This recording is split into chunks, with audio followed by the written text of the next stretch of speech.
All right, guys, so we got a Jeep Grand Cherokee, and the key fob is doing nothing in terms of auto start, locking, unlocking the doors. So looks like the battery's dead, but let's troubleshoot this. We have the key fob in the car that will not unlock the doors. And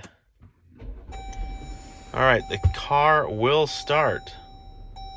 However, if I scroll through the settings,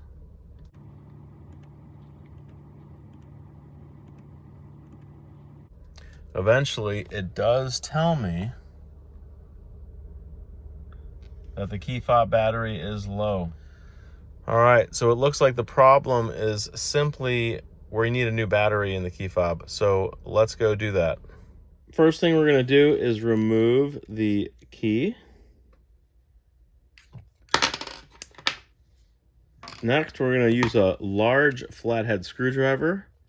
We're gonna place it in the groove above where the key goes, and we're just gonna twist it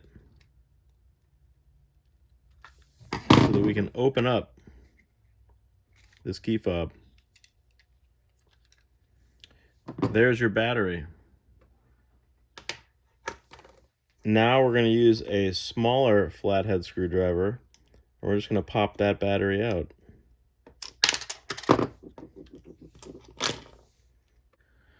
We're going to install a brand new CR2032 Panasonic battery.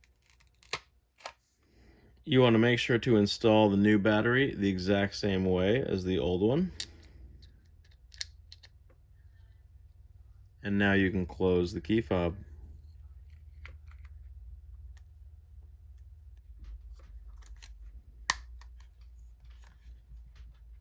And just squeeze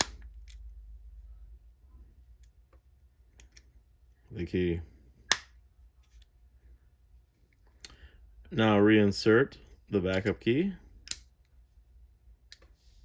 And you're all set. Now let's go test the new key with the car. We'll just check the remote start.